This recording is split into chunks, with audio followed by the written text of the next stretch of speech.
Dark is the stain that we cannot hide. What can avail to wash it away? Look, the rivers flowing a crimson tide. Whiter than snow you made me today. Grace, grace, God's grace, grace a little farther than cleansed within.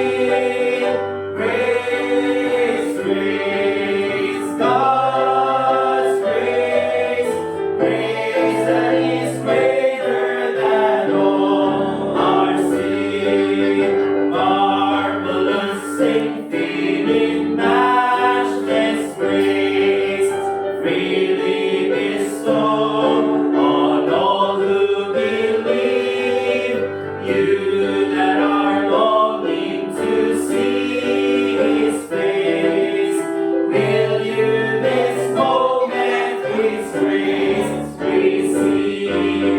Grace, grace, God's grace, grace that will pardon and bless within. Grace, grace, God's grace, grace that is greater than all our sin. Thank you, Brother RJ. Happy Father's Day. Alright, Happy Father's Day sa mga tatay na kasama ko. Ayan tayo. 1, 2, 3, 4, 5, 6. 1, 2, 3, 4, 5, 6. 7 ba? 1, 2, 3, 4, 5, 6, 7. Okay, 7. Kasi ano? Okay. Anyway. Kasi sa mga fathers, meron tayong token mamaya. Okay. Meron tayong token na ibibigay. Napakaganda ng token. May nakita akong mga iPhone na ibibigay sa mga tatay. iPhone yun mga. Pero mamaya, bigay ko sa inyo. Kaya, yan. Hindi pa. Baka magulat si RJ.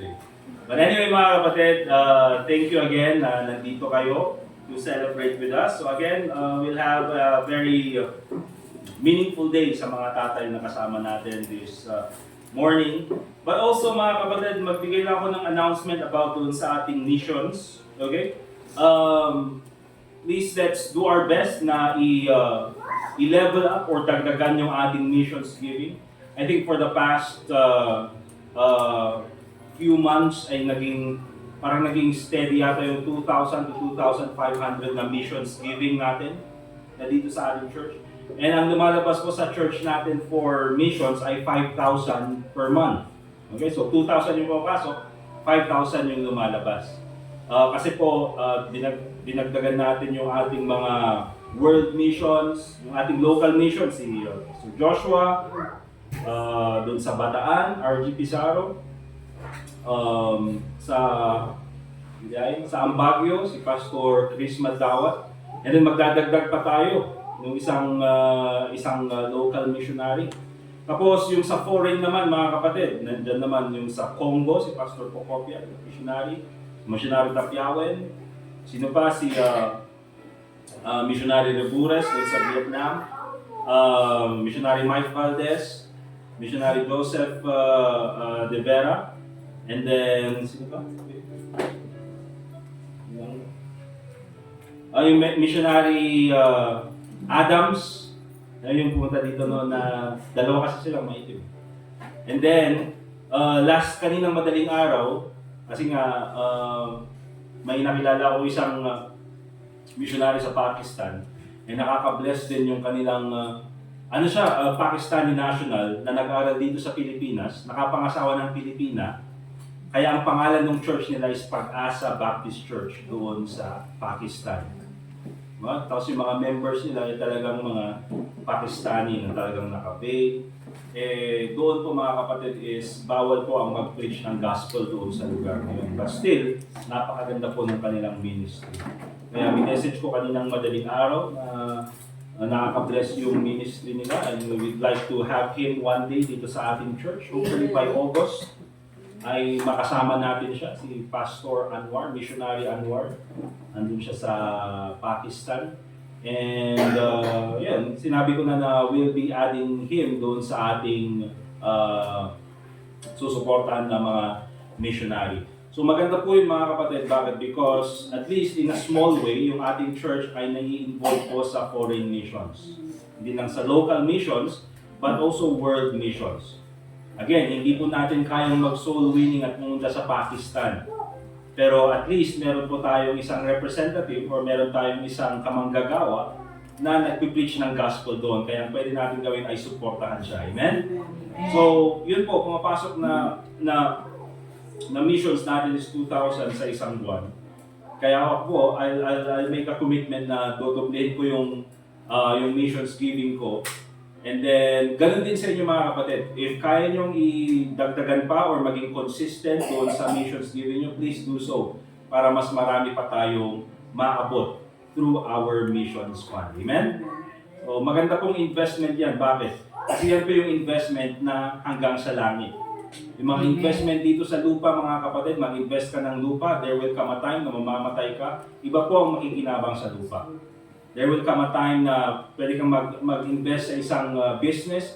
There will come a time mga kapatid na pwedeng ang business ay malugi, pwedeng ang economy ay bumaba. Pero yung investment natin sa kaluluwa, yan po ay hanggang sa langit. Amen? Yan po yung madadala natin sa langit. So, kung meron man kayong mga investment na magandang pagbigyan, is yung ating missions. Amen? So, tulungan niyo po yung ating church para sa ating mas malagong missions program. Also mga kapatid, this coming June 29, si Pastor Joshua makakasama natin dito sa ating church. He'll be preaching to us. Kaya po this coming Sunday ay bibigay ko na yung listahan ng or next Sunday yung listahan ng groceries. Para po makaambag din tayo. Katulad ng ginawa natin kay Missionary Dapiawan. Okay? Ganun yung gagawin natin para naman tuwang-tuwa yung mga missionaries na pumupunta dito. Pag pumunta kayo doon, daming grocery. Diba? Meron pang bigas. So, maganda po yung mga kapatid. Alright? And then of course, yung ating August 3 is yung ating missions conference. Pag-pray po natin yan. Maganda po na mas ma-revive po at mapaigting pa yung ating pagmamahal when it comes to missions. Alright? So, yun po yung mga announcements natin this morning. We'll have one more song to be led by Brother RJ. And then dadako na tayo sa preaching.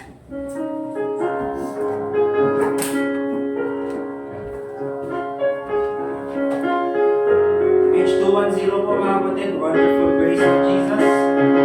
Page 210. On the first verse, all together now.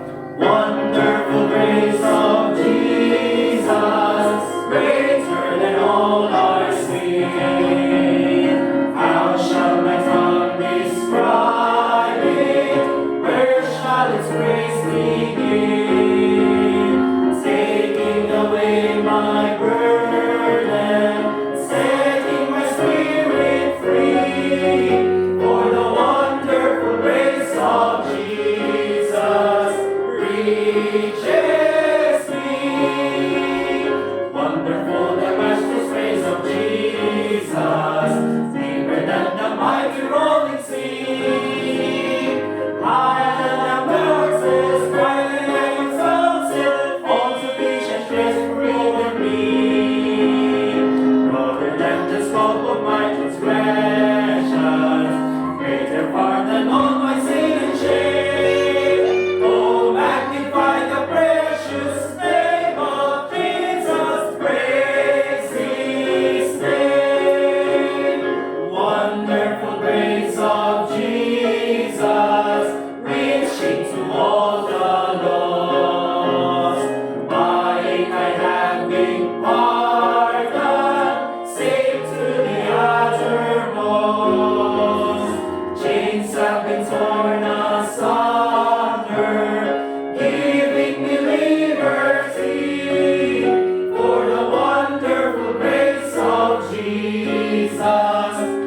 reaches me.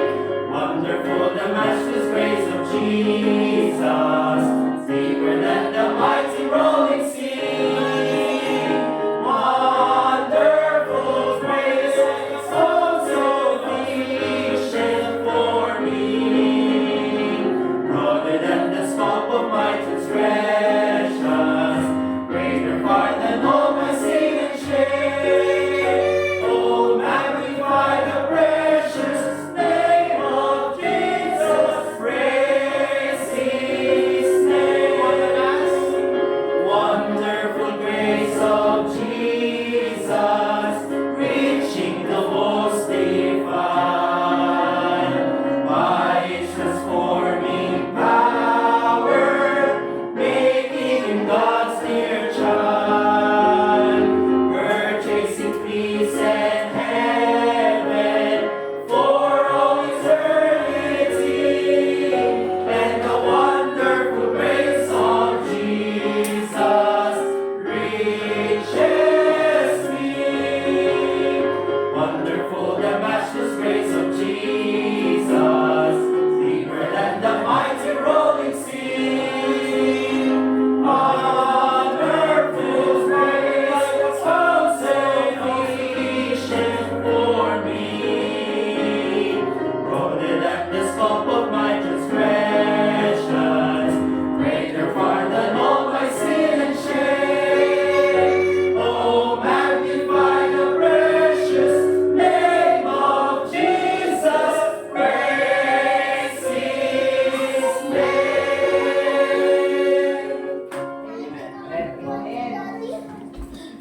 Alright, let's all stand up please mga kapatid. Tayo po tayo lahat. At buksan po natin yung ating Bible sa Psalm 103. Psalm chapter 103, 103. At basahin po natin from verse 1 hanggang verse 22. Ako po sa verse 1, kayo po sa verse 2, and verse 22, sabay-sabay po tayo.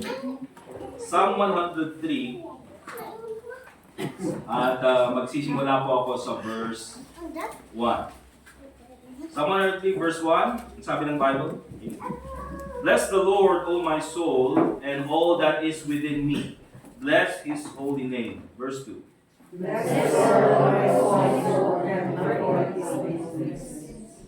Who forgiveth all thine iniquities, who healeth all thy diseases,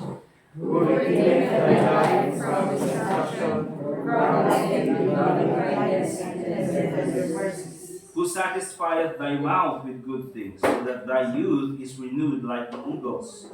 The Lord executeth righteousness and judgment for all that are oppressed. He made known His ways unto Moses, His acts unto the children of Israel. The Lord is merciful and gracious, slow to anger and plenteous in mercy. He will not always strive, neither will He keep His anger forever. He hath helped us with our knees, for our hearts are according to our iniquities. For as the heaven is high above the earth, so great is His mercy toward them that fear Him. As far as the east is from the west, so far hath He removed our transgressions from us. Like as a father pitieth his children, so the Lord pitieth them that fear Him. For when He goeth away, He remembereth their trespasses. As for man, his days are as grass, as a flower of the field, so he flourisheth. For the wind passeth over it, and is done, and the days thereof shall know no more. But the mercy of the Lord is from everlasting to everlasting upon them that fear Him, and His righteousness unto children's children. To such as keep His covenant, and those that remember His commandments to do them. The Lord hath prepared His throne in the heavens, and His kingdom ruleth over all. Bless the Lord, ye His angels, that excel strength, that do His commandments, running away with His word. Bless ye the Lord, all ye His hosts, ye minister of His, that do His pleasure.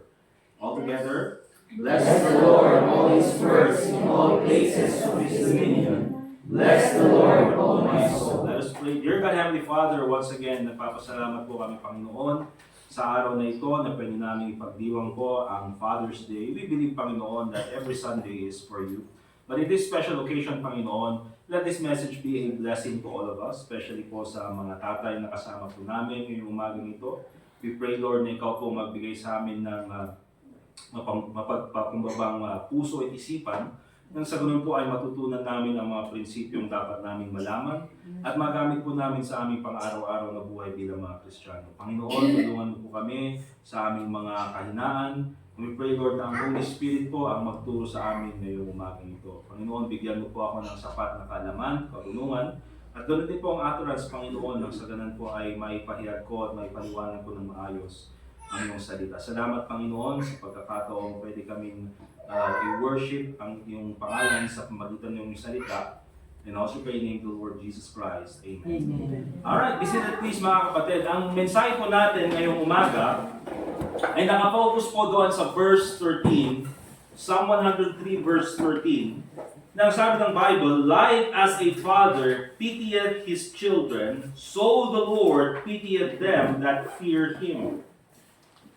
Like as a father pitieth his children, so the Lord pitieth them that fear him. Kaya po, hindi po mga kapatid, accident na ang tawag natin sa ating Diyos or God is God the Father, the first person of the Trinity. Kaya ang lesson po natin mga kapatid is lessons from our Heavenly Father. Kung tayo po mga kapatid ay magiging mabuting ama, and especially po sa mga tatay na kasama natin ngayong umagang ito, pag tayo ay magiging mabuting ama, I believe mga kapatid, ang pinakamagandang example ay walang iba kundi ang ating Diyos Ama. Amen? Amen. Our God the Father. Alright? Kasi nga po, yan yung tawag natin sa ating Diyos. Isa lang naman ang ating Heavenly Father. But of course, mga kapatid, ito po ay hindi lang sa mga fathers. For the members of the church, this will encourage us and instruct us about who God is. Para mas makilala natin ang Panginoon. And of course, kapag mas makilala natin ang Panginoon, mas malalaman natin ang kanyang pag-ibig sa atin. Kaya this day, we will learn from our Heavenly Father how He treats us as His children. Paano ba tayo itrato ng ating Diyos Ama bilang kanyang mga anak? Alright? So, tingnan po natin. Let's try to understand more Psalm 103. Yan sa binasa po natin. Kaya ito po mga kapatid, doon pa lang sa verse 1, makikita natin, bless the Lord, O my soul, and all that is within me. Bless His holy name. Bless the Lord, O my soul, and forget not all His benefits. Okay? Kaya minsan mga kapatid, kapag nananalangin tayo ay parang, Panginoon, i-bless mo ako please, i-bless mo ako. Pero sino sa atin mga kapatid ang nagsasabi katulad ni David na sinasabi niya, bless the name of the Lord. Bless His name. Okay? Minsan mga kapatid, ang parang ginagawa lang natin sa prayer ay puro hingi. Pero wala tayong bigay ng papugay sa Panginoon. Di ba? I mean, kung titignan natin yung prayer natin, mas maraming siguro 60 or 70%, even 80% ng prayer natin ay paghingi sa Panginoon. And wala pong masama dyan. Because prayer is also about supplication. Diba? Humingi tayo ng supply sa Panginoon, humingi tayo ng blessing sa Panginoon. There's nothing wrong with that. But also, prayer is worshiping God. Amen. And oftentimes, mga kapatid, yung ating pag-worship sa Panginoon in prayer is only 5%. Kaya kung titignan mo yung mga songs ni David, itong mga songs na ito ay mga prayer na ginawang kanta. Di ba? Ay kung titignan yung Psalm 103, mga kapatid, wala namang masyadong maraming hiningi si David. Ang ginawa niya lang ay nagbigay ng praise sa pangalan ng Panginoon. Kaya po maganda rin mga kapatid na ugalihin natin. When we pray, at hindi natin, especially kung hindi natin alam yung ipag-pray natin, just pray worshiping God. Ipagpasalamat mo na lang kung ano yung meron ka. Diba? And praise Him for everything that He has done for you. Katulad po ng ginawa ni David dito, he is praising God because of His fatherly love. We can also learn from our Heavenly Father. And magbigay lang ako ng 3 simple truths about our Heavenly Father. Unang-una muna dito sa ating verse na binasa. Like as a father pitieth his children, so the Lord pitieth them that fear Him. Unang-una, makikita natin that our Heavenly Father is compassionate. Okay? Meron siyang pag-ibig sa atin. He is very compassionate. God deeply cares about us. Alam niya mga kapatid, yung mga sakit na pinagdaraanan natin, our hurts, even yung ating mga worries, even especially mga kapatid, our weaknesses. Okay? Kaya yan po yung second na makikita natin. Not only our Heavenly Father is compassionate, but makikita rin natin our Heavenly Father understands our weaknesses. Alam niya mga kapatid yung ating mga kahinaan. Katulad ako mga kapatid, especially kay Sophie. Di ba? Alam ko yung kanyang mga strengths, alam ko rin yung kanyang mga weaknesses. Alam ko yung kanyang mga limitations. Ngayon pa lang, but I also know yung kanyang mga, sabihin natin, potential. Alright? Kaya kung titignan niyo po mga kapatid, doon sa verse 14, anong sabi niya ganyan? For He knoweth our frame. Bakit ganun na lang ang mercy? Kaya sabi niya ganyan, di ba? The Lord pitieth them that fear Him. May awa ang Diyos sa atin. Pero bakit? Kasi siya yung naglalang sa atin mga kapatid. Siya yung gumawa sa atin. For He knoweth our frame. Diba? Alam niya yung ating kakayanan, alam niya yung ating mga physical abilities. He knows our frame. At sabi pa niya ganyan, He remembereth that we are dust. Alam ng Panginoon mga kapatid na tayo ay Kanyang nilalang lamang at alam niya kung saan tayo nanggaling. And then alam niya rin yung mga limits natin. And because of that, God is merciful sa atin. You know why? Because He's the one who created us. Kaya nga siya po ang gumawa mga kapatid ng paraan ng ating kaligtasan. Di ba? So He knows our frame. He understands our weaknesses. Kaya ganun na lang mga kapatid yung kanyang habag sa atin, yung kanyang awa sa atin. Ano makikita natin dito mga kapatid? When it comes to our weaknesses, when it comes to our, sabihin na natin mga disabilities, mga hindi natin kayang gawin, pwede po tayo palaging lumapit sa Panginoon. Okay? And ito pa mga kapatid, our Heavenly Father loves us personally. Ang Panginoon po na naglalang sa atin, ang Panginoon, ang ating Diyos Ama, mga kapatid, ay hindi po siya malayo sa atin. He is very near us. He is very personal to us. He loves us personally. Sabi nga ni Jeremiah, alam niya yung numbers ng buhok na nasa atin. Diba? Siguro yung sa iba sa atin, mas madaling bilangin. Mabaling yung bilangin nito. Pero yung sa karamihan sa atin, mga kapatid, hindi natin mabibilang yung buhok natin. But God knows. Bakit? Because He knows us personally. Diba? Alam niya kung sino tayo. And so that is a profound truth na makikita natin in Psalm 103. Our God being our Father, kilalang kilala niya tayo mga kapatid. He is compassionate to us. Katulad ng isang ama, He is compassionate to His child. Sa ating mga fathers, nakasama ko, we are compassionate to our children. Alam natin yung kanilang weaknesses. And we love them personally, despite their weaknesses. Okay? So, let's take a look at these 4 essential truths na pwede nating matutunan from our Heavenly Father. Okay? Unang-una, our Heavenly Father loves us unconditionally. Our Heavenly Father loves us unconditionally. Let's go to Romans chapter 5 verse 8. And I'm sure karamihan sa atin ay alam na ito. Romans chapter 5 verse 8. Ang sabi ng Bible, but God commended His love toward us in that while we were yet sinners, Christ died for us. Okay? Napakagandang palagi ko, every time na mag-social winning ako mga kapatid, you mention about, for all have sinned and come short of the glory of God. For the wages of sin is death, but the gift of God is eternal life through Jesus Christ our Lord. Okay? Revelation 21:8, and all liars shall have their part in the lake which burneth with fire and brimstone, which is the second death. Pero every time mga kapatid, when I share the gospel, I always focus on Romans chapter 5 verse 8. Dahil in Romans chapter 5 verse 8 mga kapatid, dito talaga natin makikita ang pag-ibig ng Panginoon sa atin. Okay? Na ang sabi niya ganyan, but God commended His love toward us, pinakita niya ang kanyang pag-ibig sa atin, in that while we were yet sinners, Christ died for us. Remember this mga kapatid, hindi tayo minahal ng Panginoon nung naging mabuting tao tayo.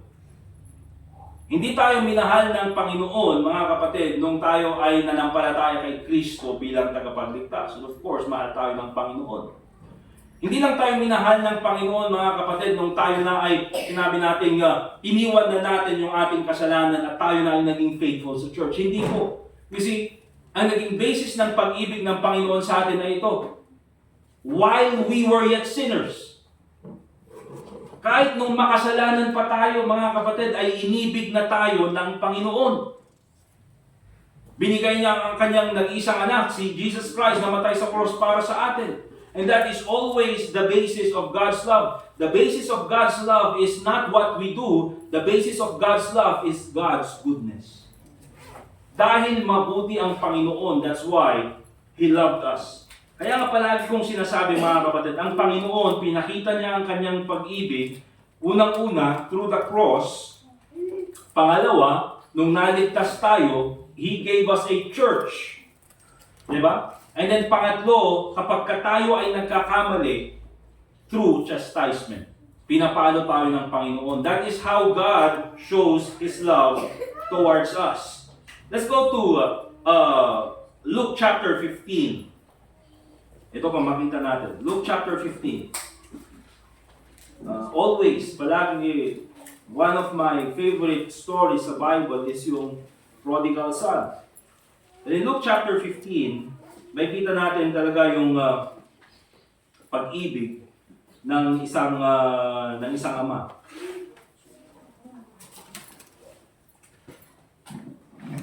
Alright, so yung story ay nagsisimula sa verse 11 hanggang verse 24.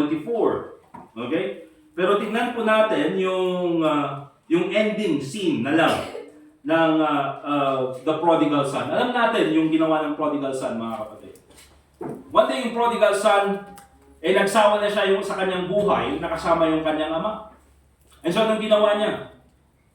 Kinuha niya yung kanyang mana galing sa kanyang tatay. And mga kapatid, yung ginawa ng prodigal son, kung titignan po natin yung law ng mga Jews, ay ang punishment po ng ginawa ng prodigal son is actually stoning to death.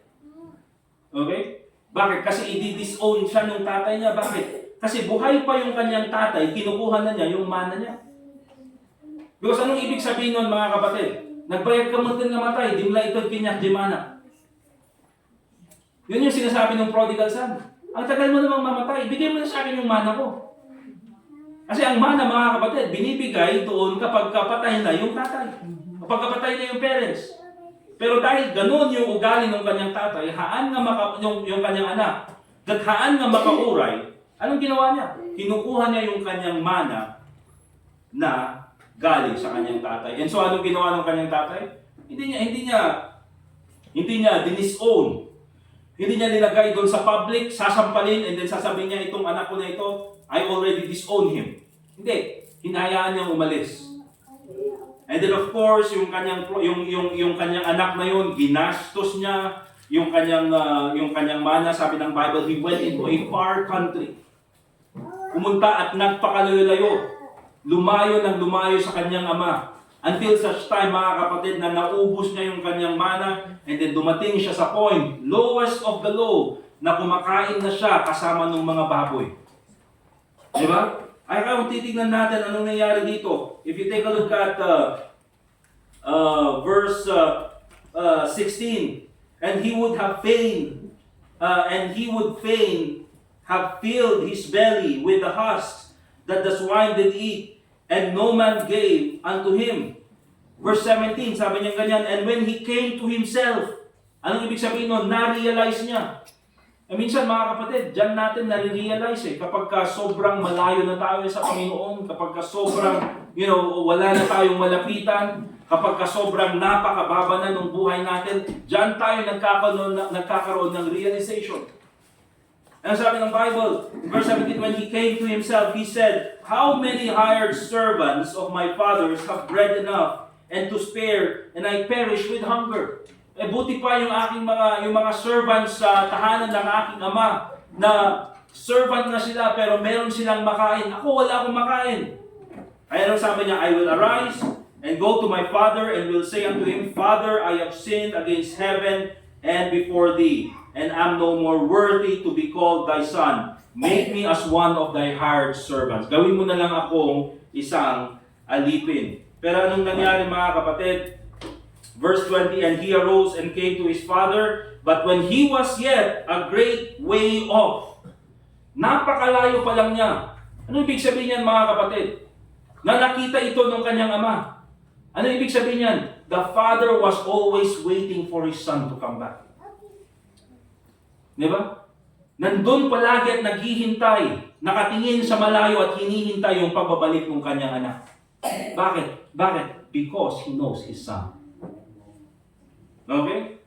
And so, anong nangyari doon? His father saw him and had compassion and ran and fell on his neck and kissed him. And the son said unto him, ito yung kanyang pre-practice, "Father, I have sinned against heaven and in thy sight, and I'm no more worthy to be called thy son." But kung titignan natin, di ba mga kapatid, meron yung times na, sino ba yung mga ka-age ko dito, di ba? High school ka, late kang umuwi, kaya bago ka umuwi, nag-recite mo na kung ano yung sasabihin mo. Gumagawa ka na ng rason, kung ano, traffic kasi, tapos biglang umulan, tapos wala akong payong. Yung parang na lahat na nagtatanong yung may palusot ka palagi. Di ba? Eh, ba't di ka bumili ng payong? Wala akong pera. Eh, ba't kasi wala kang pera? Kasi nagastos ko na. Lahat na. Di ba? Eh, alam nung parents, mga kapatid, na nagsisinungaling ka. Ngayon ko nung na-realize. Di ba? Lahat ng mga pagpapalusot mo noon, masyadong halatado pala. Pero alam nung parent mo na nagsisinungaling ka, hindi naman pinanganak kahapon yung parent mo. Akala mo na utakan mo siya, pero alam nila na nagsisinungaling ka, pero tinanggap ka pa rin. You know why? You're their child. At ganun yung nangyari dito sa prodigal son. But the father said to his servants, "Bring forth the best robe and put it on him, and put a ring on his hand and shoes on his feet. And bring hither the fatted calf and kill it, and let us eat and be merry. For this my son was dead and is alive again. He was lost and is found." And they began to be merry. Kaya kung titignan po natin mga kapatid, our Heavenly Father loves us unconditionally. Na kahit na tayo mga kapatid, nung panahon na, by the way, itong story na ito, ay hindi ito about sa pagbabackslide. Na umalis ka sa church and then bumalik ka sa church. This verse, this story is about salvation. Di ba? Na tayo, naging pariwara tayo sa buhay natin, iniwan natin ang may likha sa atin, iniwan natin ang Diyos Ama, at nung nakilala natin siya, tinanggap pa rin tayo ng buong buo. At hindi niya tayo ginawang servants, mga kapatid, because salvation is grace. Ano ginawa niya sa atin, mga kapatid? Ginawa niya tayong anak. He adopted us into His family. Ganyan po ang pag-ibig ng Panginoon sa atin. He loves us unconditionally. Napaganda nung sabi ng isang preacher. God's love is like the ocean.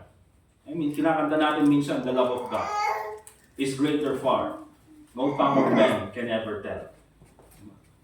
It goes beyond the highest star and reaches to the lowest hell. Ang ganda nung sabi nung last verse, na minsan yung pag-ibig ng Panginoon, kahit na yung buong dagat ay maging ink, at lahat ng mga magsusulat ay bigyan mo ng pen, at isusulat nila yung Panginoon, yung pag-ibig ng Panginoon, they will try to expound the love of God, at isusulat nila sa langit, anong sabi? It would drain the ocean dry. Okay? Bakit? Because you cannot express the love of God in its entirety. Sabi nung isang writer, sabi nung isang preacher, God's love is like the ocean. You can see its beginning but not its end. Diba? Nandun ka sa beach, nakikita mo yung sapangpang, nakikita mo yung tubig, pero hindi mo makita yung ending. Ganun po ang pag-ibig ng Panginoon. Alright? That's why it's very important, mga kapatid, para sa ating mga tatay. Remember, fathers, always show love even when your children disappoint you. Okay? And it's very important as well, mga kapatid, para sa ating mga tatay. Always show love. Always speak about how you love your children and how you love your spouse. So we'll go to that later on. But also for the church, mga kapatid, it's very important na matutunan natin ang let us love one another. Bakit? Kasi ganyan po ang ginawa sa atin ng Panginoon. Alright? So, one lesson na matutunan natin from our Heavenly Father loves us unconditionally. Ito po, napakaganda itong second. Our Heavenly Father corrects us for good. Our Heavenly Father corrects us for good. Let's go to Hebrews chapter 12, verse 6. Hebrews chapter 12 and in verse 6.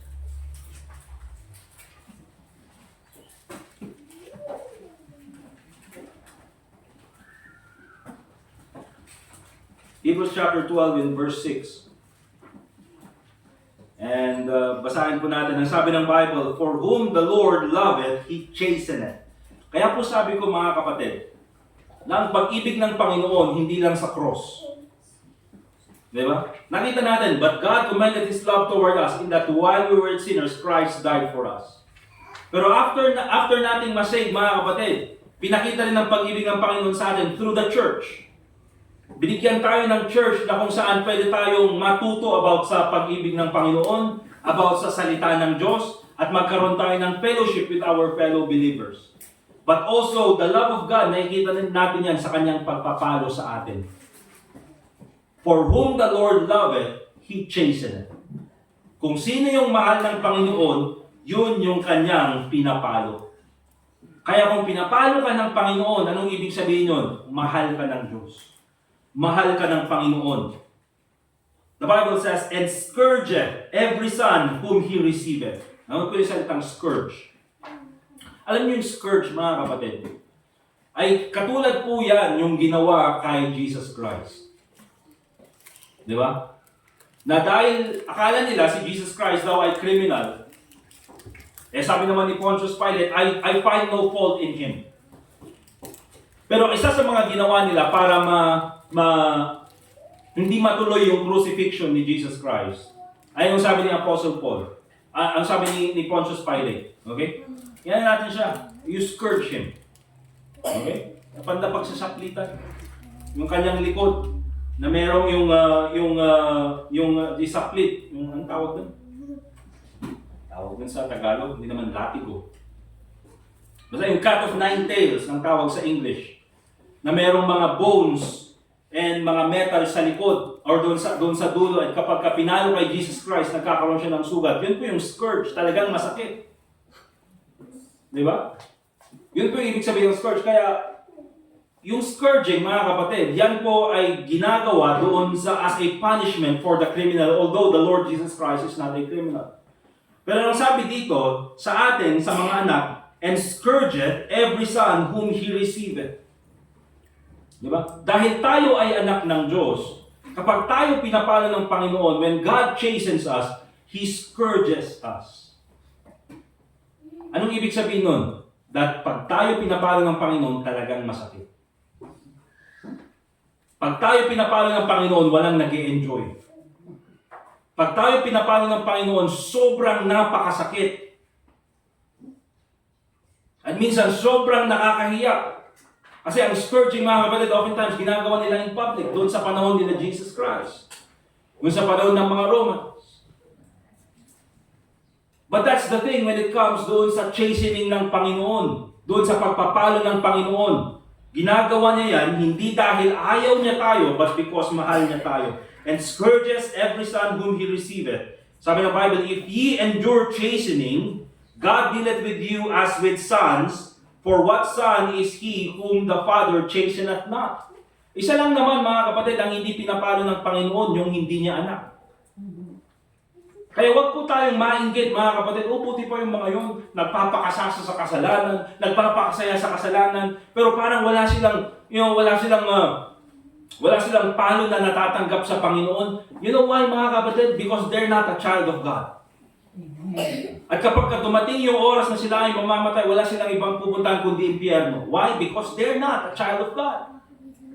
Tayo mga kapatid, sinusubukan natin pumunta ng church, mabuhay ng mabuti, magkamali tayo, papaluin tayo ng Panginoon. But you know what mga kapatid? Kahit na ganun yung buhay natin, it's still better to be a child of God. Amen. Bakit? Mahal tayo ng Diyos. Okay?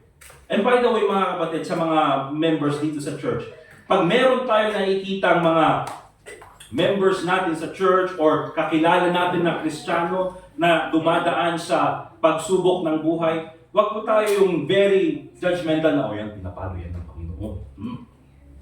Buti nga, pinapalo yan ng Panginoon. Wala po mga kapatid, hindi po natin alam ang dealing ng Panginoon sa bawat isa sa atin. Okay? Hindi po natin alam yung dealing ng Panginoon sa bawat isa sa atin. Wag po tayo maging katulad ng mga kaibigan ni Job, na imbis na damayan si Job, na wala namang ginawang kasalanan, imbis na tulungan siya at i-encourage siya, in-interrogate pa. Ano ba kasing ginawa kong kasalanan? Siguro makasalanan na kayo, blablabla.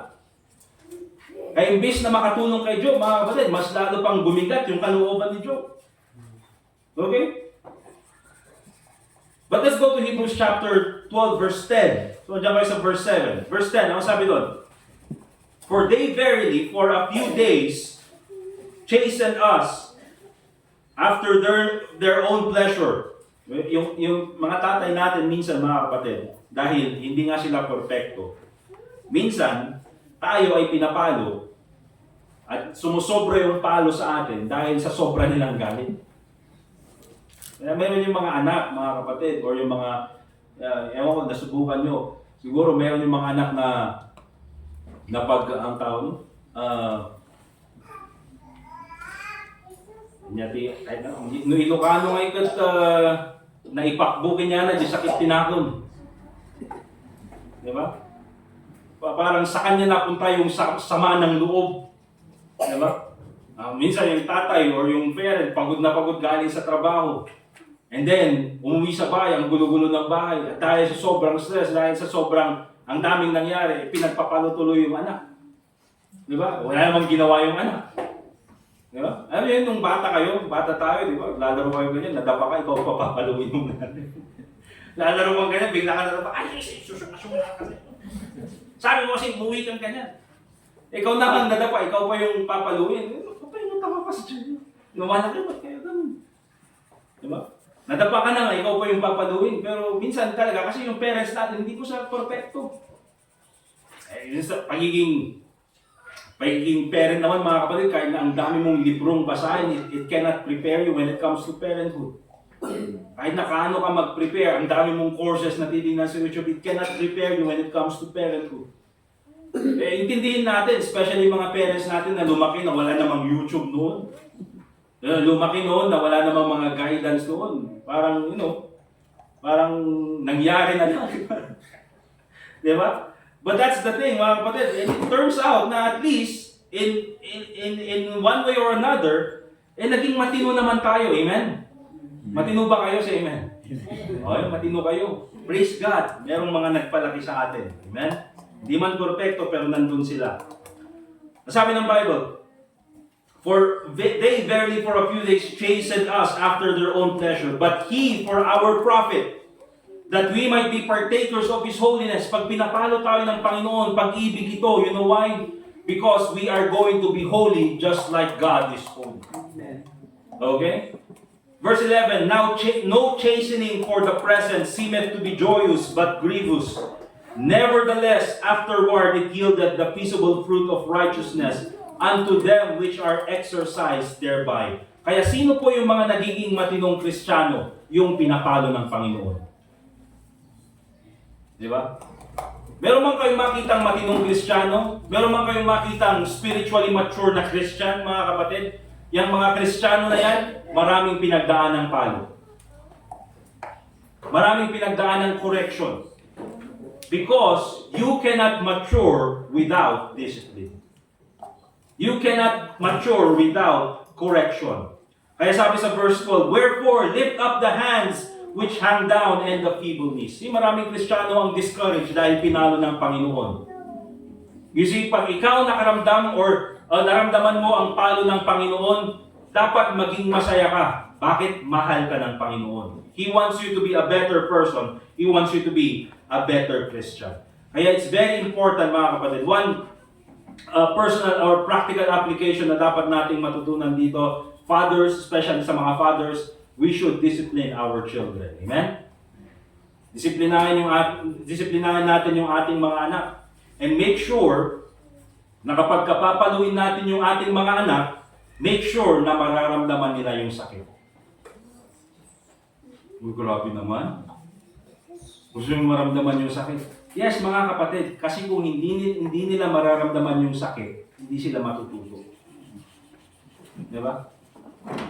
Minsan mga kapatid, nung nagsisimula pang pinapalo ko si Sophia, para lang maintindihan, pinapalo ko sa diaper. Diba? Pero pag pinalo sa diaper, anong gagawin niya? Katawa. Yun na pala yung palo. Kaya ngayon, binababa na yung diaper. Wala nang diaper pag pinapalo. Kaya pag pinalo, alam mo yung iyak na walang sound? Pero after nun, mga kapatid, tsaka ako kakausapin, and then i-explain, and then later on, kaya pag pinalo, nagiging mabait. Pero pag walang palo, luko-luko.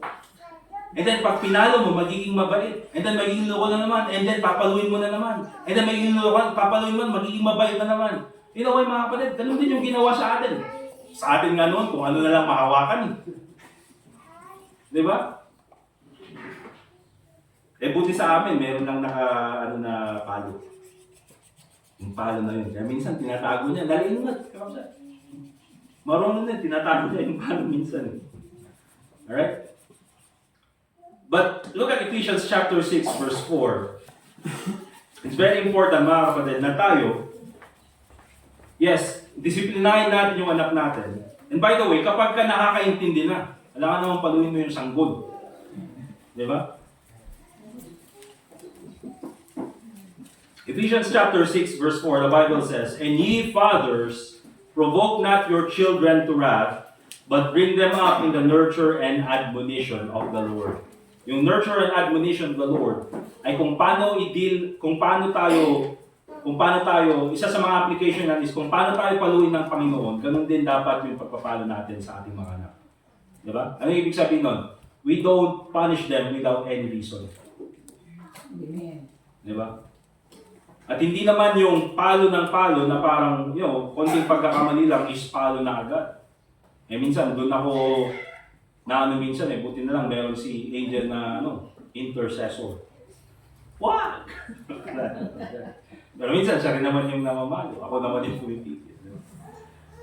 Pero ang makikita natin doon, mga kapatid, provoke na father, sabi ng Bible, and ye fathers, very specific, hindi niya sinabing parents, ye fathers, provoke not your children to wrath. Huwag naman yung parang palo na lang ng palo kahit walang dahilan, and then nalaki yung bata na may sama ng loob. Dapat makita nila na yung palo na naibigay sa kanila is may rason at para sa kanilang kabutihan. Hindi lang yung pinalo sila dahil wala nang ibang pwedeng pagbuntunan ng galit. Okay? Kaya yan po. So it's very important, mga kapatid. Also sa ating mga mananampalataya, remember this, kapag tayo ay kinorek ng Panginoon, let us show humility. Diba? Let us show humility. So, especially nung unang-unang pinapalo ko pa, papaluin mo kahit malakas, kahit masakit, ayaw pa rin makinig. Patanggon nga eh. Diba? Parang iniisip niya kaya niyang lumaban. Pero ang gagawin niya, kailangan paluin ulit. Kailangan paluin ulit. Bakit, mga kapatid? Sa mga bata, if you do not break their will, they will never respect you. Diba? Kailangan marunong silang sumunod sa kalooban ng kanilang parents. And if you do not break their will, they will never respect you. Kaya nga marami pong bata ngayon, mga kapatid, lalaki na walang respeto sa magulang. Bakit? Because walang palo mula pagkabata. Okay? Bakit nila i-respeto ngayon? Mula nung bata sila. Ngayon mo papaluin, teenager na, mas malaki na kaysa sa'yo. Awanan na. Baka Baka pag pinalo ka niya, especially pag nilagay mo pa sa mga type 1 to course, baka mamaya mag-retaliate. Di ba? Kaya bata pa lang mga kapatid, it's very important na matuto na sila. Kaya nga sabi ng Bible, train up a child in the way he should go, and when he is old, he will not depart from it. Alright? But ito, very important din. Not only our Heavenly Father corrects us for good, not only our Heavenly Father loves us unconditionally, but also our Heavenly Father provides for our needs. Napakaganda. Our Heavenly Father provides for our needs. Let's go to Matthew chapter 6, verse 31. Matthew chapter 6, verse 31.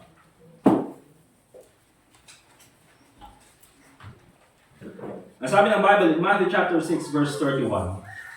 The Bible says, "Therefore, take no thought, saying, what shall we eat? Or what shall we drink? Or wherewithal shall we be clothed?" Ayan po yung mga kailangan natin. Ang sabi ni Jesus Christ, verse 33, "For all these things do the Gentiles seek." Yan po ang focus ng mga wala kay Kristo. Diba? Anong kakainin, anong isusuot, anong iinumin. See, ang sabi ni Jesus Christ, "For your heavenly Father knoweth that ye have need of all these things." So alam ng Panginoon na kung ano yung mga pangangailangan natin. Okay? And so it's very important na makita po natin ito.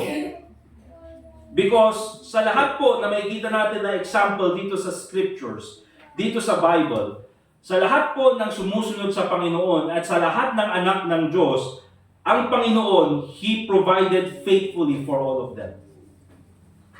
Doon sa mga Israelites na nandun sa wilderness, God provided for all their needs. Manna, meat, tubig, shelter, fire, lahat provide ng Panginoon. Okay, leadership na kailangan nila, binigay ng Panginoon. Si Elijah, nung sumunod sa Panginoon, binigay lahat ng Panginoon yung kanyang provision na kailangan. Lahat po mga kapatid, even the apostles, even the disciples, God has provided for all their needs. Kahit po mga kapatid, doon sa example ni Isaac at ni Abraham, di ba? God provided for a lamb or a ram na magiging substitute ng sacrifice ni Abraham. Instead ni Isaac ang i-sacrifice, yung ram na lang na binigay ng Panginoon. Anong makikita natin doon mga kapatid? Every time, God faithfully provides for His children.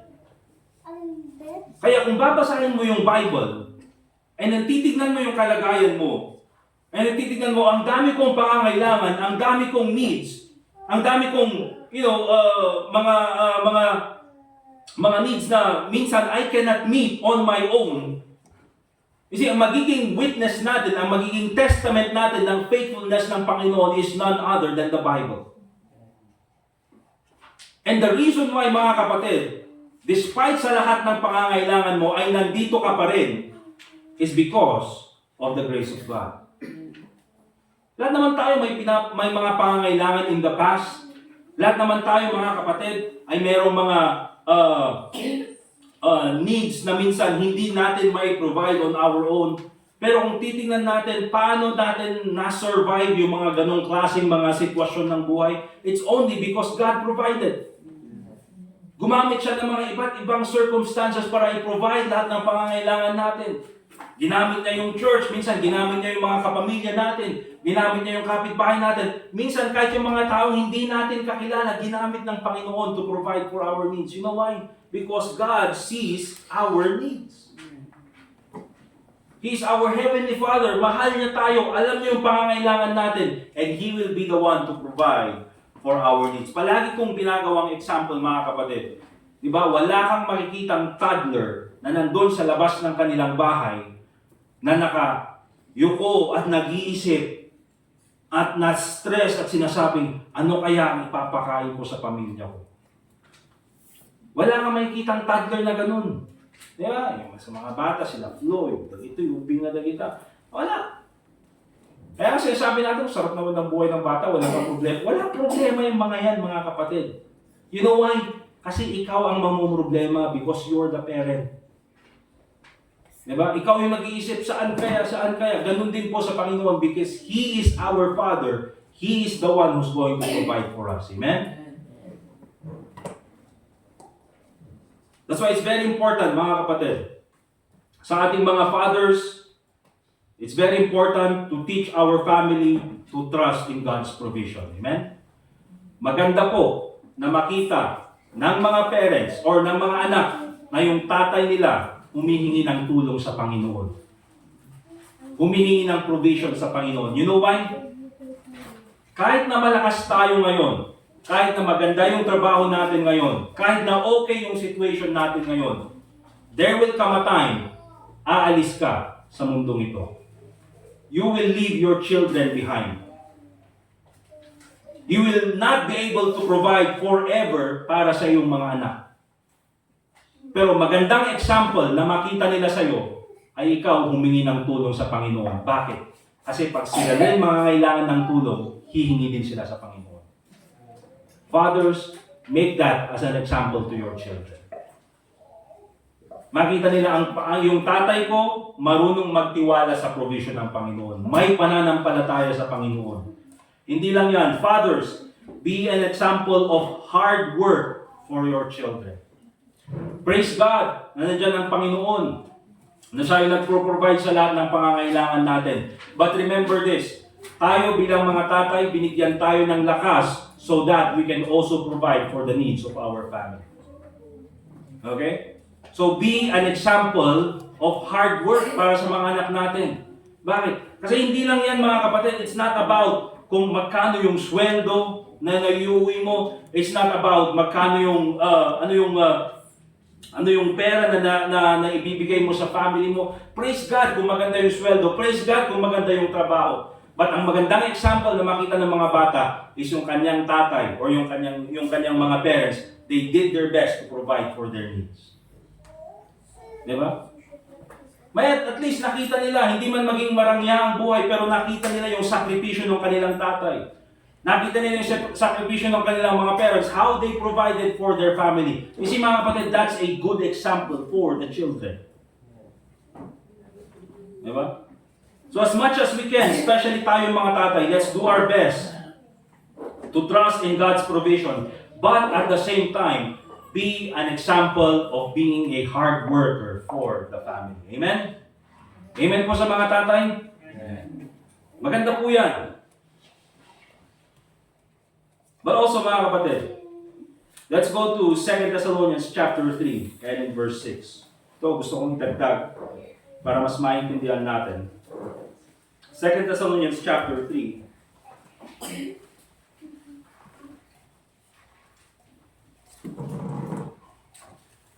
And in verse 6.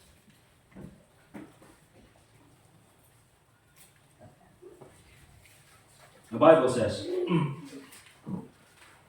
Now we command you, brethren, in the name of our Lord Jesus Christ, that ye withdraw yourselves from every brother that walketh disorderly. Sabi ni Paul, kayong mga members ng Thessalonian Church, sinasabihan ko na sa inyo huwag kayong makifellowship sa isang kapatid who walks disorderly, and not after that tradition which he received of us.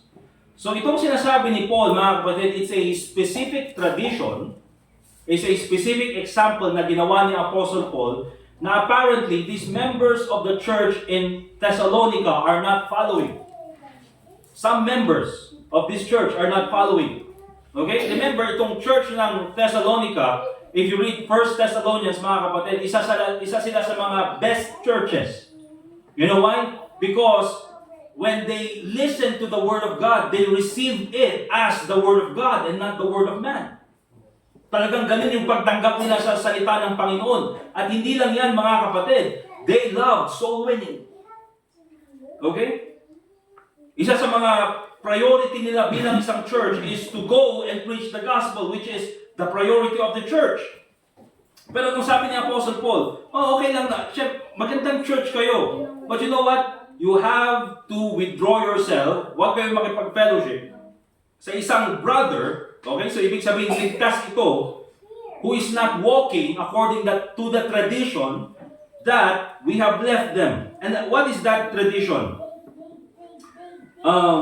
Verse 7, for yourselves know how you ought to follow us, for we behave not ourselves disorderly among you. Neither did we eat any man's bread for naught. Hindi kami nanghingi sa inyo, sabi ni Apostle Paul. Hindi ako nanghingi sa inyo, but wrought with labor and travail night and day, that we might not be chargeable to any of you. Diba? Nagtrabaho kami, sabi ni Apostle Paul. Nagtrabaho kami night and day, nang sa ganun ay hindi kami maging chargeable, tano awan ti isiniryo kinyami. Okay? Kaya sabi ni Apostle Paul, hindi ako humingi ng pagkain sa inyo. Nagtrabaho kami night and day, tatno awan ti isingiryo kinyami, wala kayong sisingilin sa amin. You know why, mga kapatid? Because truly, there are some churches, mga kapatid, na akala nila, dahil binibigyan nila ng, support yung kanilang pastor, they can control the pastor. Minsan may mga ganung churches, mga kapatid. Di ba? Praise God, dito sa atin, hindi.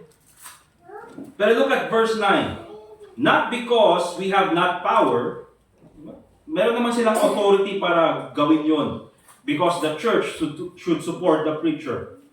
But to make ourselves as an example unto you, to follow us. You see? Hindi kami humingi sa inyo, nagtrabaho kami night and day to provide for our needs. Hindi dahil wala kaming authority. We do have the authority to command you to support us, sabi ni Apostle Paul. Pero anong sabi niya? Pero gusto namin maging example sa inyo para sundan nyo kami. For even when we were with you, this we commanded you, that if any would not work, neither should he eat.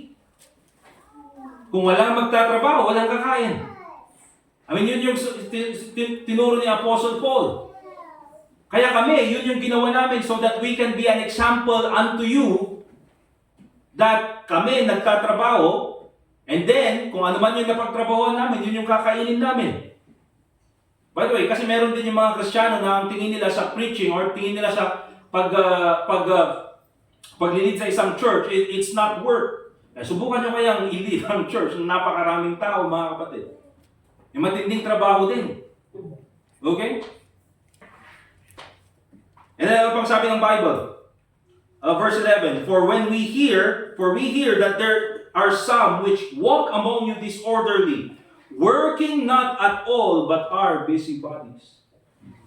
Walang trabahong ginagawa, ang naging chismoso. Di ba? Kasi ganyan po ang kalalabasan, mga kapatid. Kung hindi tayo busy, naging chismoso. Busybodies. Naging pakialamero sa iba. And that's the truth, mga kapatid. Alright?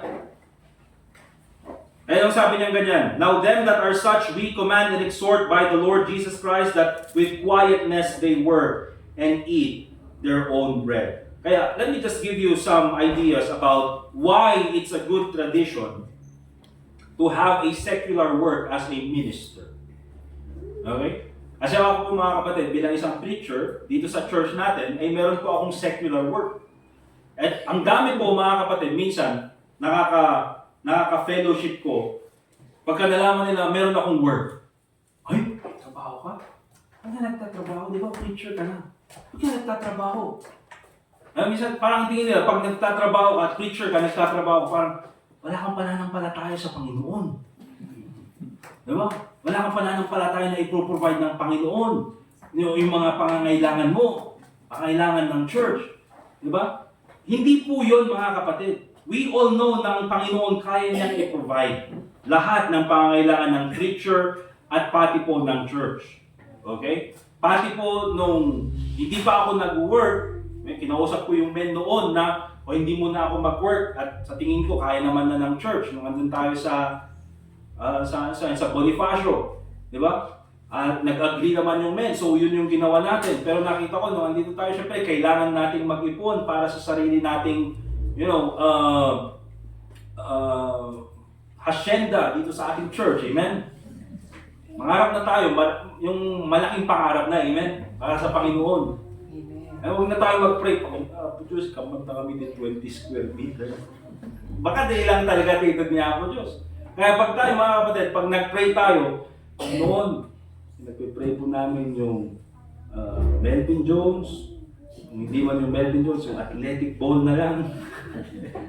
Humingi tayo ng malaking property sa Panginoon.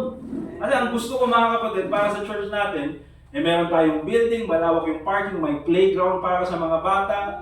Di ba? Parang magandang yung excited na pupunta lahat sa church, hindi lang para sa preaching, pero maganda rin yung facilities. Kasi bakit? Hindi naman para sa atin, para din sa mga anak natin. Di ba? Ayaw naman natin na pag lumaki na yung mga bata na sila na yung papalit dito sa church, naghanap pa sila ng uupahan. Maganda rin na meron silang property na, ito, di ba? Dahil sa mga parents natin na nauna.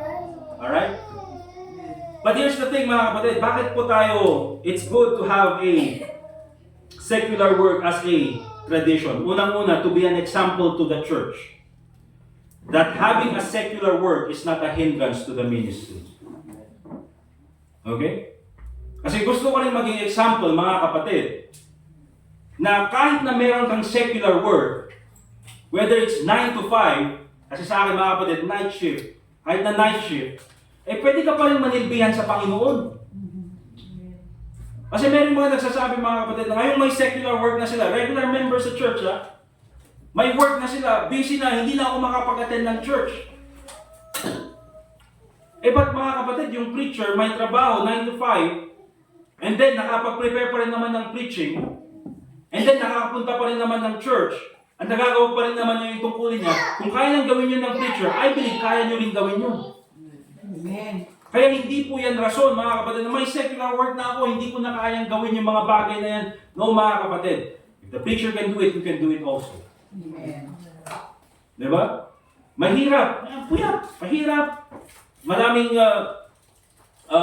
mga stress na nangyayari, but it's doable. Diba? Huwag po natin kunin yung, alam niyo yung theory ng the path of least resistance.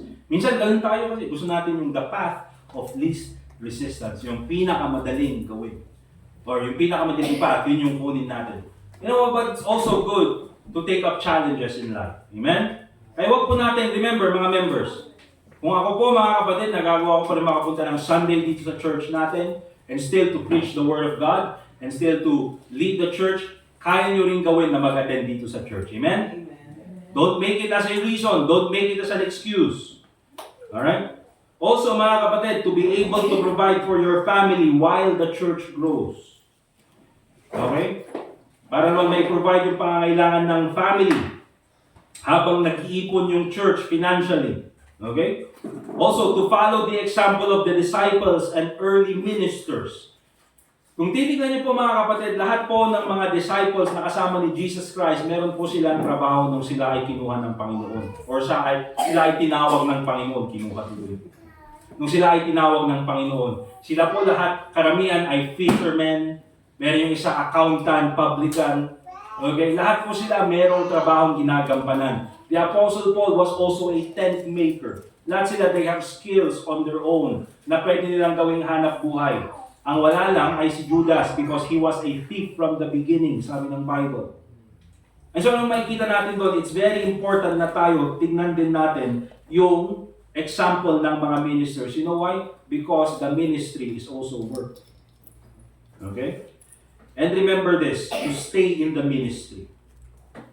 You know why? Maraming mga ministers, preachers ngayon, umaalis sa kanilang gawain bilang mga preacher or pastor. Kasi ano yung number one reason nila? Walang support. Ano yung number one reason nila? Nagugutom yung family ko.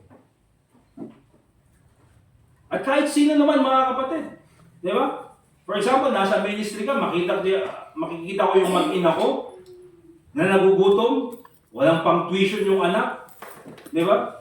Walang maisuot yung asawa, walang pambayad ng rent. Uray, sino magkaiba natin ministry? Diba? But in order to stay in the ministry, mga kapatid, it's also good to find a secular work. Kaya po palagi kong sinasabi doon sa mga Bible college students, especially dun sa mga naging student ko, and even po sa mga members dito sa church, na merong desire mag-pastor or merong desire mag-missionary, it's very important that you have skills that you can use as work. You know why? Kasi pag nag-start ng ministry, mga kapatid, mahirap po. Kaya it's good na meron ka rin gagamitin na pangtusto sa pangangailangan ng family. Especially pag nagsisimula pa yung church. Alam naman, you cannot expect yung nagsisimulang church na ibigay lahat ng pangangailangan mo. Nagsisimula pa lang. Hindi naman pwede palagi na lang nakaasa doon sa mother church. Kaya you should have also a profession na gagamitin mo when you start your ministry. Okay? Kaya maganda po yan, mga kapatid. And there's a biblical example naman na makikita natin dito kay Apostle Paul, even with the disciples. Okay? So it's good tradition to have a secular work as a minister. Tradition po yan, mga kapatid, hindi doctrine. Amen? Tradition po yan. Yan po ay sa akin na nakita ko sa Bible. Kaya yan po tinuturo ko sa mga students ko. And even sa mga preachers dito sa church. Okay? Pero kung member ka sa isang church at sinabi nila na huwag kang magtrabaho dahil kulang ka sa pananampalataya pag nagtrabaho ka, then that's their tradition. But I think it's good tradition, na katulad niya sabi ni Apostle Paul, to have a secular work when you start as a minister. Amen? And of course, mga kapatid, our Heavenly Father forgives us completely. Balik po tayo sa Psalm 103. Psalm 103 and in verse 12. Psalm 103 and in verse 12.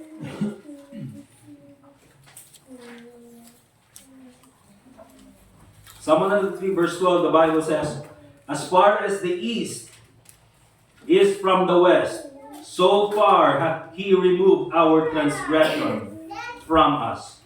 And then sa verse 13, like as a father pitieth his children, so the Lord pitieth them that fear Him. See, our Heavenly Father, hindi lang po He provides for our needs, but also He forgives us completely. Bakit po, mga kapatid? Because He is our Father. Amen? John 1:12, but as many as received Him, to them gave He power to become the sons of God, even to them that believe on His name. I will just use the example itong si Peter and then ni Judas. Si Peter at saka si Judas, mga kapatid, they had the same sin. Judas betrayed the Lord Jesus Christ, binenta for 30 pieces of silver. Peter also betrayed the Lord Jesus Christ when he denied the Lord Jesus Christ. Diba? Pero dito natin makikita yung difference, mga kapatid, nung pag-ibig ng Panginoon. Nung si Judas, tatry ko rin niya si Jesus Christ. Anong sabi ni Jesus Christ? Yung gagawin mo, do it quickly. Alam kong tatry ko rin mo ako, gawin mo na, do it quickly. Anong naging kalalabasan nun, mga kapatid? The destruction of Judas. Nasira si Judas. Pero nung si Peter, mga kapatid, when he was about to deny the Lord Jesus Christ, bago niya i-deny si Jesus Christ, anong sabi ni Jesus Christ sa kanya? Ayun din lang. Before the cock crows, you will deny me thrice. Kaya anong sabi niya ganyan? I have prayed for thee, that thy faith fail not. And when thou art converted, strengthen thy brother. Strengthen the brethren. Anong sabi ng Panginoon? What's the difference there? You see there, mga kapatid, na kahit na tayo ay mahulog sa kasalanan, nandun pa rin yung pag-ibig ng Panginoon sa atin. Nandun pa rin na pinag-pray tayo ng Panginoon. He knows our weakness. And so He prays for us. And then ano isang prayer niya sa atin? Not only that our faith will not fail, but also kapag tayo ay nakabangon na, we can also strengthen our brethren. What do we see there, mga kapatid? The forgiveness of God, mga kapatid, is complete. Hindi po siya nagtatanim ng sama ng loob. Hindi po niya pinapaalala sa atin lahat ng mga kasalanan natin dahil tayo ay pinatawad ng Panginoon. He forgives us completely. That is what our Heavenly Father does to us. So let me just recap mga kapatid at magtatapos na tayo. Okay? Sa atin bilang mga fathers in this church, remember this, fathers, express your love clearly and frequently. Kasi ganun po ang pag-ibig ng Panginoon sa atin. God loves us. So sa ating mga tatay, express your love clearly and frequently. Sabihin mo rin sa iyong asawa. And sabihin mo rin sa iyong mga anak. Minsan dahil siguro walang awan I love you dito nga balay. Walang I love you dito. Hindi uso yan dito. Pero kung ikaw ay isang tatay, mga kapatid, dapat sa'yo nakikita yung example ng pag-ibig. Amen? Amen. Express your love not only to your spouse but also to your children. Correct with kindness and humility. Tulad ng sabi ko mga kapatid, yes, kailangan baluin yung mga bata, but at the same time, we need to make sure na papaluin natin sila because we have a reason. Because gusto natin maging mabuti sila. Trust God's faithful provision, but understand that God gave you the strength to work. Amen?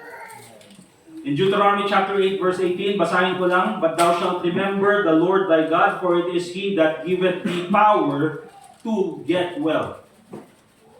Okay? Hindi basta-basta nagbibigay ang Panginoon ng, alam mo, sweldoan ka nga, gab-gab po na. Alright? But God gave you the power, God gave you the strength, so that you can earn a living. And of course, practice genuine forgiveness. Now, this goes sa mga fathers na huwag magtanim ng sama ng loob sa mga anak. I don't think there are. But this goes to the children also. Tayo mga children, may mga parents tayo, may mga tatay tayo. Huwag tayong magtanim ng sama ng loob sa mga tatay natin. Amen? Hindi man sila perfect, hindi man perfecto yung pagpapalaki sa atin, hindi man sabihin natin, according sa kagustuhan natin yung pagpapalaki sa atin, but let us be forgiving to them. Amen? Amen. Huwag natin silang sisihin sa kung, alam niyo parang victim mentality, maraming tao kasi ganun eh. Ganito ako kasi ganito si daddy, or ganito si mama, ganito yung nangyari sa akin kasi ganito sila. We understand that. Meron talaga yung tinatawag mga kapatid na childhood trauma. Okay? But it's very important kung tayo ay magiging tatay, na iwanan natin lahat yon. Kasi kung hindi natin iiwanan yung mga bagay na yun, baka yun din maulit sa mga anak natin. Okay? That's why it's very important. Kung tayo magiging tatay, we should be forgiving for our children, but also, we should be forgiving to our fathers as well. Amen? Amen. Let us pray. Dear God, Heavenly Father, once again, we thank you for this time.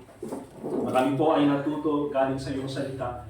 We thank you, dear Lord, for your word na nagbibigay po sa amin ng instruction about the things na kailangan namin gawin bilang mga parents, bilang mga fathers, bilang mga mothers, bilang mga individuals inside the church, even as children. But also, Panginoon, we pray na ikaw po sanang patuloy na maging gabay sa amin despite our weakness, despite our shortcomings, na ikaw po, Panginoon, ang mag-guide sa amin. Lord, I pray that your name be glorified sa lahat po ng aming gagawin, especially po sa invitation na gagawin po namin this morning.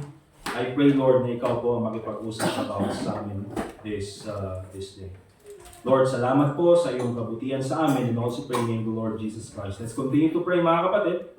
And I would ask this time, especially sa mga tatay, that you come forward dito sa ating harapan, you kneel down in front, and pray to God. Pray for your family. Pray that you will be a good father. Pray that you will do your best. Nagampanan mo yung responsibility mo bilang isang ama. Sige na mga fathers, come here in front and make a decision this morning that you will do your best to be a good father. Sige po. And ganun din po sa mga members ng church, go ahead. Pag-pray niyo po yung ating mga parents, yung ating mga ama. At gawin po natin yung best natin to be good fathers for our children.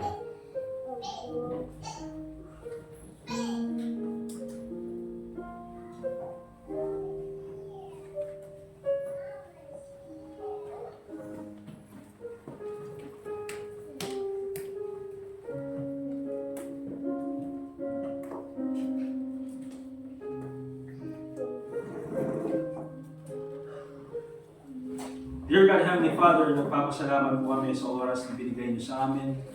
Thank you, Lord, for the fathers that you have given to us. Thank you, Lord, that nandun sila, na nag-instruct sa amin, nagpalaki sa amin. Thank you, Lord, na hindi po sila naging perfecto. Dahil at least kahit po sa mga kaunting bagay, Panginoon, we also learn from all their mistakes. We also learn from their imperfections. But we thank you, dear God, that you are the perfect Heavenly Father. Na ikaw po ang naging mabuting example sa amin.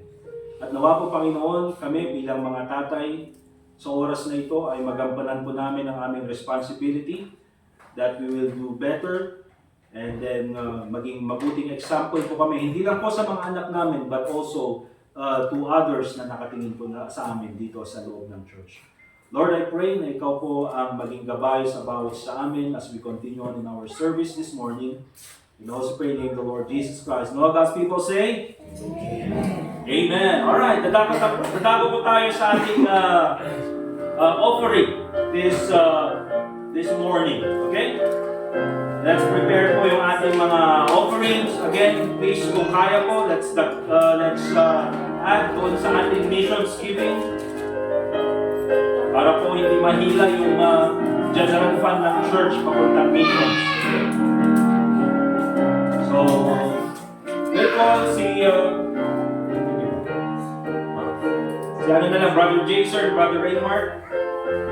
And then tawagin natin si Brother Hector para sa ating offertory prayer.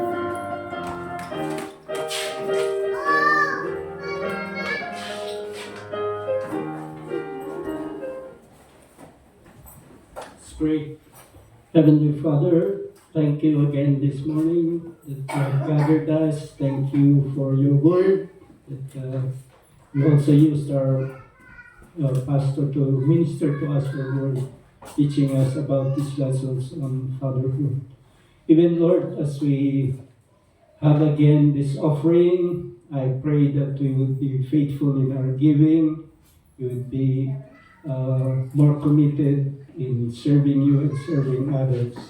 Thank you that you have made us be part of your work here, and may we continue to be obedient to your will and to even honor your name. We ask this in Christ's name. Amen. Amen. Thank you. Let's give our offerings, mga kapatid. Sige po.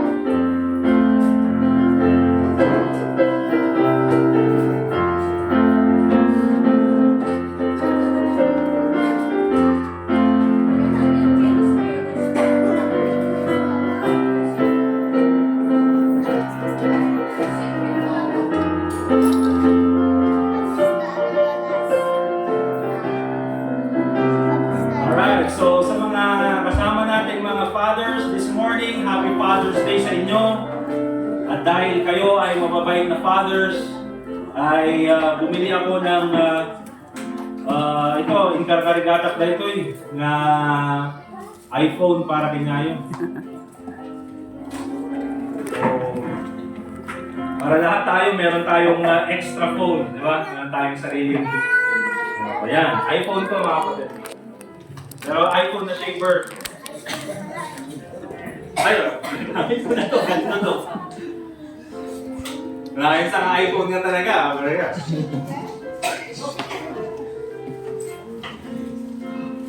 Alright, tatawagin natin sa yung mga tatay na kasama natin. Please come here in front. Alright, Brother Edgar, Edgar. Andito yung warranty kung nasira yung screen.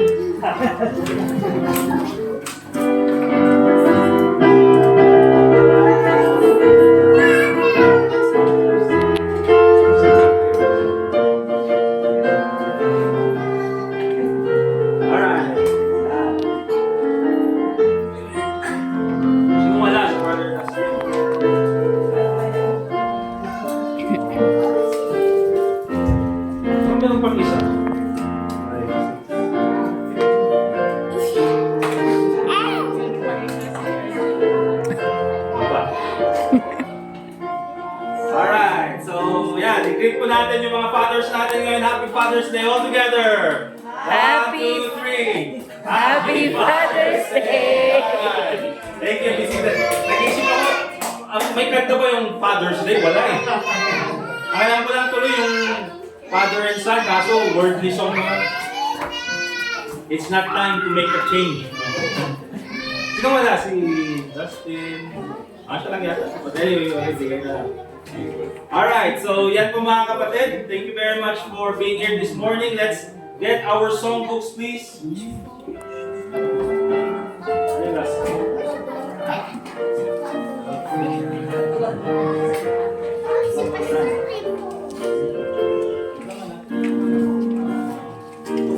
Song number 248. Let's all stand up, please. Song number 248.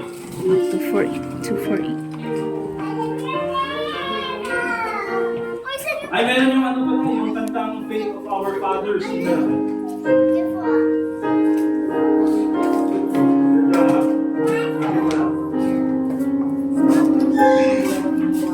Song number 407, Faith of Our Fathers. Faith of Our Fathers. Hindi faith yan, hindi faith.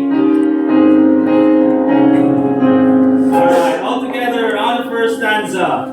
Faith of our fathers, sleeping still, in spite of dungeon, fire, and sword. Oh, how our hearts beat high with joy whenever we hear that glorious word. Faith of our fathers, holy faith, we will be true to thee till death. Our fathers faith in prison star, we're still in heart and conscience free. How sweet would be their children's faith if they like them could die for thee. Faith of our fathers, holy faith, we will be true to thee till death. Faith of our fathers, we will strive to win all nations unto thee, and through the truth that comes from God, mankind shall then indeed be free. Faith of our fathers, holy faith, we will be true to thee till death. Faith of our fathers, we will love, both friend and foe, in all our strife, and preach thee to last love knows how, by kindly words and virtuous life. Faith of our fathers, holy faith, we will be true to thee till death. Amen. Let's remain standing, please. Tawagin natin si Brother Raymark para sa ating closing prayer. And then after this, may lunch po tayo. And then after yung lunch, meron tayong afternoon service. Brother Raymark, please. Okay, let's pray. Heavenly Father, maraming salamat rin kayo sa araw na ito na pakinggan pa namin. May ganda the bad finger. Salamat po kami sa strength. May ganda the bad finger. Sa pagka na nandito sa church ngayon, especially our Father, mga fathers na nasulod ko pa noon na maging faithful palalo sa ministry niyo pa noon sa church na ito pa noon. We pray na ang bawat isa maging faithful sa pagbibigayan at ganoon po sa pag-serve sa inyo. Yung pag nataas po namin sa parati sa Pinoon. In Jesus' name we pray. Amen. Amen. We're dismissed mga kapatid. Let's shake hands and then we'll fellowship.